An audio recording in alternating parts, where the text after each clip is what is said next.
नमस्कार विद्यार्थी मित्रांनो, स्वागत आहे आपलं आमच्या युट्यूब चॅनलवर। बघा, सोपी एक विषय घेऊन आलो आहे मी, हस्तांदोलने। मुले खूप घाबरतात। हे उदाहरण बघितलं की मुले खूप घाबरतात। काही घाबरायचे कारण नाही, अगदी मी सोप्या याच्यात तुम्हाला आज हे उदाहरण समजून सांगणार आहे। बघा उदाहरण काय म्हटलंय, एका सभेतील 5 व्यक्तींनी एकमेकांशी एकदा हस्तांदोलन केल्यास किती हस्तांदोलने होतील। बघा काय म्हटलंय, 5 व्यक्ती आहे आणि एकमेकांशी हस्तांदोलन केलंय। सोप्या मी तुम्हाला सूत्रानुसार समजून सांगणार आहे किंवा सोपी एक ट्रिक पण सांगणार, लक्षात ठेवा। एक सूत्र आहे, सूत्र काय आहे, सूत्र बघा मुलांना, सूत्र काय आहे, n वजा 1 भागेला 2 हे सूत्र आहे। हे सूत्र लक्षात ठेवा। n म्हणजे काय होते, n बरोबर आपल्या किती व्यक्तींची संख्या दिली आहे 5, n बरोबर व्यक्तींची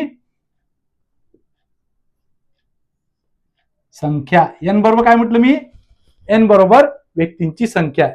लक्षात ठेवा, n बरोबर काय होते, व्यक्तींची संख्या। मग काय सूत्र आहे आपलं, n वजा 1 बरोबर n वजा 1 भागेला 2। बघा मग सूत्रामध्ये किमती टाका। n म्हणजे काय, 5 व्यक्ती आहे, 5 वजा 1 भागेला 2 झालं।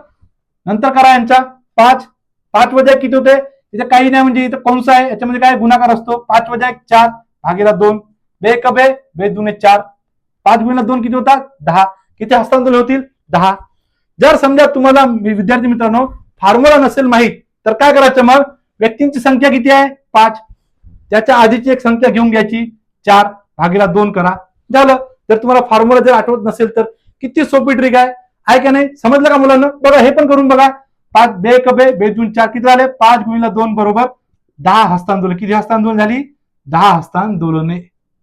किती हस्तांदोलन झाली आहे 10। किती सोपी उदाहरण आहे। मुलं काय करतात, घाबरून जातात उदाहरण बघून, काही घाबरायचे कारण नाही। तर मग अशा प्रकारे मी एक उदाहरण तुम्हाला समजून सांगितलंय, तर पुढील उदाहरण तुम्ही मला कमेंट मध्ये नक्की उत्तर सांगा, कळलं। ओके, धन्यवाद। उड़ान भर ले परिंदे, दुनिया है तेरी खोज ले, सपने हैं तेरे साकार कर, जिंदगी की किताब खुद लिख दे।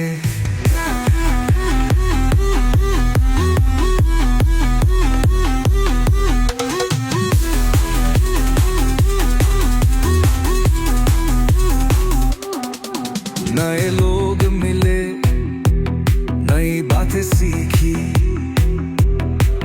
अपने अंदर की शक्ति पहचानी, डर को मिटाया, हिम्मत जगाई।